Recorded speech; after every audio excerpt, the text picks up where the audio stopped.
अब नेक्स्ट वाला आ जाओ, फंक्शन ऑफ नाउन। अभी तो हमने आइडेंटिफिकेशन सीखा कि नाउन कैसे पहचानेंगे कि कौन सा नाउन है, और नाउन पहचानने का एक और तरीका है। ठीक है, नाउन जो होता है हमारे सेंटेंस में किसका काम करता है, या तो वो सेंटेंस में सब्जेक्ट बनता है या तो वो सेंटेंस में ऑब्जेक्ट बनता है। सबसे पहले तो आपको समझना है कि सब्जेक्ट और ऑब्जेक्ट क्या होता है। ठीक है, हाँ, नाउन का फंक्शन क्या होता है, नाउन वाक्य में काम क्या करता है। वाक्य में नाउन का काम होता है या तो वाक्य में सब्जेक्ट बनना या तो वाक्य में ऑब्जेक्ट बनना। ठीक है, नाउन या तो सेंटेंस में कर्ता का काम करता है या तो कर्म का काम करता है। अब बच्चों का सबसे बड़ा कंफ्यूजन सेंटेंस में सब्जेक्ट और ऑब्जेक्ट पहचानना। ठीक है, ये देखो, बस सबसे पहले आप याद रखोगे सब्जेक्ट तो सही है, सेंटेंस में जिसके बारे में बात कही गई है वो हमारा सब्जेक्ट है। जैसे मैंने लिखा he is busy, he is busy, और इसमें नाउन डाल देती हूँ। कौन बिजी है, इस सेंटेंस में बात किसके बारे में कही गई है, राम के बारे में, तो Ram is the subject, Ram busy है। ठीक है, सब्जेक्ट। और फिर मैंने लिखा राम डिड द वर्क, किसके बारे में बात कही गई है, राम के बारे में, तो राम ही सब्जेक्ट है हमारा। सब्जेक्ट तो आप फटाफट पहचान लेते हो। दिक्कत कब है, ऑब्जेक्ट पहचानने में। ऑब्जेक्ट पहचानने का तरीका सीखो। सब्जेक्ट और ऑब्जेक्ट में डिफरेंस क्या है, सब्जेक्ट कोई काम करता है, ठीक है, सब्जेक्ट कोई काम करता है और उसका इफेक्ट जाके ऑब्जेक्ट पे पड़ता है। ओके, तो in simple language subject is the doer और object is the receiver. Okay, काम सब्जेक्ट करता है और उसका इफेक्ट जाके ऑब्जेक्ट पे पड़ता है। ऑब्जेक्ट जो होता है उस एक्शन को रिसीव करता है, उस एक्शन को रिसीव करता है। मैंने लिखा the peon rang the bell, क्योंकि आपका कंफ्यूजन वाला एरिया क्या है। देखिए, यहाँ पे जो हम ग्रामर का ना बहुत टेक्निकल स्टडी कर रहे हैं, जहाँ पे आपको कंफ्यूजन होता है। कभी कभी आप क्या सोचते हो, कभी कभी आप सब्जेक्ट कॉम्प्लीमेंट को, कभी कभी आप गलती से सब्जेक्ट कॉम्प्लीमेंट को ही ऑब्जेक्ट समझ लेते हो। इस स्लाइड में मुझे यही बताना है कि सब्जेक्ट कॉम्प्लीमेंट को आप स्टूडेंट्स गलती से ऑब्जेक्ट समझ लेते हो, तो वो ऑब्जेक्ट नहीं होता है। ऑब्जेक्ट क्या होता है, सब्जेक्ट कोई काम कर रहा है और उसका इफेक्ट जाके ऑब्जेक्ट पे पड़ रहा है। जैसे मैंने लिखा the peon rang the bell, इस सेंटेंस का सब्जेक्ट क्या है, इस सेंटेंस का सब्जेक्ट इज प्यून। प्यून ने क्या किया, बेल को रिंग किया। अब बताओ, देखो, काम तो प्यून ने किया, ठीक है, काम तो प्यून ने किया, बट बजा तो जाके बेल ना। इफेक्ट किस पे पड़ा, इफेक्ट तो पड़ा बेल पे, तो बेल इज द ऑब्जेक्ट, ठीक है, बिकॉज प्यून काम कर रहा है बट बज तो रहा है बेल को। Peon is the doer, peon ने काम किया बट उस बेल बजाने का, बट एक्शन तो रिसीव हुआ बेल के द्वारा ना, बजा तो बेल, तो यहाँ पे डूअर अलग है, रिसीवर अलग। और अब देखो, प्यून भी नाउन है और बेल भी नाउन है। और मैंने आपको क्या बताया, नाउन का काम क्या होता है, सब्जेक्ट होना या ऑब्जेक्ट होना। ठीक है, ये हमारा ऑब्जेक्ट है। लेकिन अगर मैंने लिखा he is a good boy, he तो हमारे, अभी मैं आपको सेंटेंस में सब्जेक्ट और ऑब्जेक्ट पहचानना सिखा रही हूँ। ही क्या है हमारा, या राम लिख लो, Ram is a good boy, Ram हमारे सेंटेंस का सब्जेक्ट है। अब मुझे बताओ कि क्या आप बॉय को ऑब्जेक्ट मान सकते हो, आपने बेल को तो ऑब्जेक्ट माना। ऑब्जेक्ट मानने के लिए ध्यान रखना है, सब्जेक्ट काम कर रहा है और उसका इफेक्ट जाके ऑब्जेक्ट पे पड़ रहा है, कर्ता काम कर रहा है, उसका प्रभाव कर्म पे जाके पड़ रहा है, इसको ऑब्जेक्ट मान सकते हो। क्योंकि कुछ को लगेगा ना, राम सब्जेक्ट है, इज वर्ब है, और सब्जेक्ट वर्ब के बाद इसको ऑब्जेक्ट डाल दो। नो, नहीं मानेंगे। क्यों नहीं मानोगे, चलो मैं एक बार अच्छे से इसको लिखती हूँ। मैंने लिखा Ram is a good boy, ठीक है, Ram is a good boy, और राम हेल्प्ड मी। ये देखो, अंडरस्टूड है कि ये सब्जेक्ट है, सब्जेक्ट को ये डूअर बोलते हैं, या राम हमारा यहाँ पे सब्जेक्ट है, और यहाँ भी राम हमारा सब्जेक्ट है।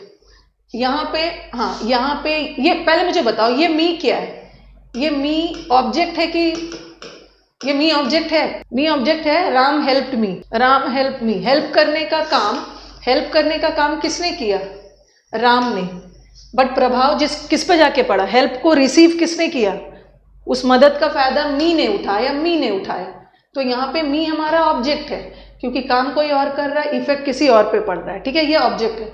बट ठीक है, इसको हम ऑब्जेक्ट नहीं मान सकते हैं। Ram is a good boy, ये बात तो राम के बारे में ही बोली जा रही है ना। ऐसा नहीं है कि राम ने कुछ और किया और इफेक्ट किसी दूसरे पे जाके पड़ा। ये पूरी बात डूअर के लिए ही बोला जा रहा है, ये पूरी बात राम के लिए ही बोली जा रही है।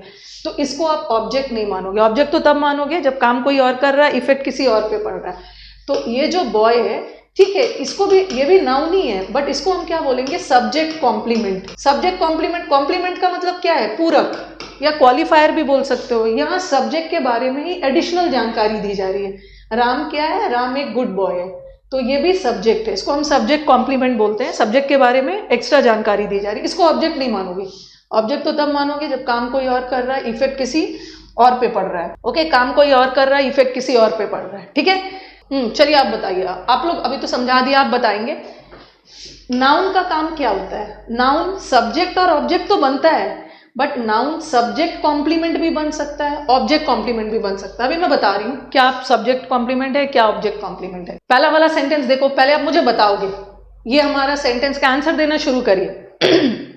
प्यून हमारे सेंटेंस का सब्जेक्ट है।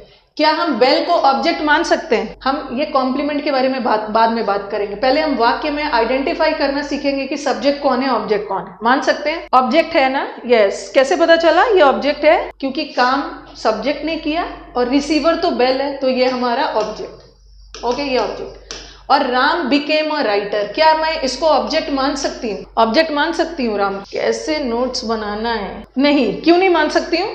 राम राइटर बन गया। ऐसा नहीं है कि राम ने कोई काम किया जाके राइटर पे इफेक्ट पड़ा, राम ही तो राइटर बना। तो यहाँ राम सब्जेक्ट है और सब्जेक्ट के बारे में ये एडिशनल जानकारी दी जा रही है, तो ये ऑब्जेक्ट नहीं है, ये ऑब्जेक्ट नहीं है। इसको हम क्या बोलेंगे? इसको हम बोलेंगे सब्जेक्ट कॉम्प्लीमेंट। सब्जेक्ट के बारे में एक्स्ट्रा जानकारी दी जा रही है, पूरक है, सब्जेक्ट का पूरक है, सब्जेक्ट के बारे में एडिशनल जानकारी दी जा रही है, सब्जेक्ट कॉम्प्लीमेंट। यस, नेक्स्ट वाला आइए। I as a teacher of English am teaching grammar, मैं एक इंग्लिश टीचर के रोल में आपको ग्रामर पढ़ा रही हूँ एज ए इंग्लिश टीचर। चलिए मुझे बताइए इस सेंटेंस का सब्जेक्ट कौन है? आई सब्जेक्ट है। I as a teacher of English, ये क्या है? ये टीचर भी नाउन ही है।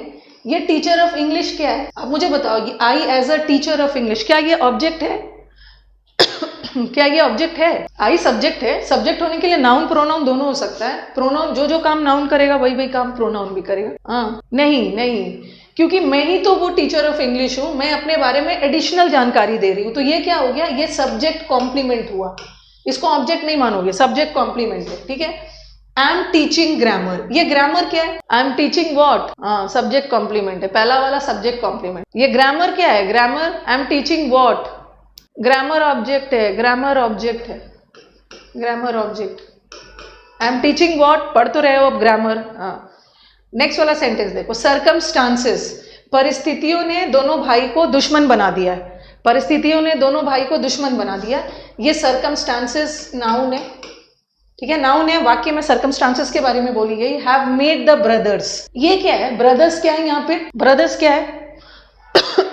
I have sore throat. कुछ बच्चों को लग रहा है मैम टेस्ट करवाओ, कोरोना है। कोरोना नहीं है, सोर थ्रोट है। हाँ, सर्कमस्टांसेस हैव मेड, सर्कमस्टांसेस ने किसे? परिस्थितियों का प्रभाव तो भाइयों पर पड़ा ना, भाई ऑब्जेक्ट है। अब मुझे बताओ कि ये एनिमीज क्या है? भाइयों को दुश्मन बना दिया है, एनिमीज क्या है? ब्रदर्स। सर्कमस्टांसेस का प्रभाव किस पे पड़ रहा है? भाइयों पे, दोनों भाइयों को दुश्मन बना दिया। ये एनिमीज क्या है? देखो, ये भाई को क्या बनाया? एनिमीज। ये ऑब्जेक्ट के बारे में एडिशनल जानकारी दी जा रही है ना, तो ये क्या हो गया? Object complement. Object complement, object complement बोलेंगे। Very good, object complement. तो सब्जेक्ट का भी कॉम्प्लीमेंट होता है, जो सब्जेक्ट के बारे में अतिरिक्त जानकारी दे वो सब्जेक्ट कॉम्प्लीमेंट, और जो ऑब्जेक्ट के बारे में अतिरिक्त जानकारी दे। ऐसा नहीं है कि भाई अलग है और एनिमीज अलग है, वो दोनों भाई ही दुश्मन बन गए। तो ऑब्जेक्ट के बारे में ही एडिशनल जानकारी दी जा रही। ओके, अब नेक्स्ट देखो, द कमिटी इलेक्टेड, काम किसने किया? कमिटी ने। Committee subject. किसको इलेक्ट किया? मिस्टर सिन्हा को। कमिटी ने इलेक्ट किया, बट प्रभाव तो जाके मिस्टर सिन्हा पे पड़ा ना, इलेक्ट तो मिस्टर सिन्हा हुए। ये हमारा ऑब्जेक्ट हो गया। अब ये क्या है? The president. प्रेसिडेंट क्या है? What is president? Yes, mister Sinha कोई अलग नहीं है और प्रेसिडेंट कोई अलग नहीं है। मिस्टर सिन्हा को ही प्रेसिडेंट अपॉइंट किया गया। तो मिस्टर सिन्हा के बारे में एडिशनल जानकारी दी जा रही है ना, तो ये ऑब्जेक्ट कॉम्प्लीमेंट हो गया, ऑब्जेक्ट पूरक।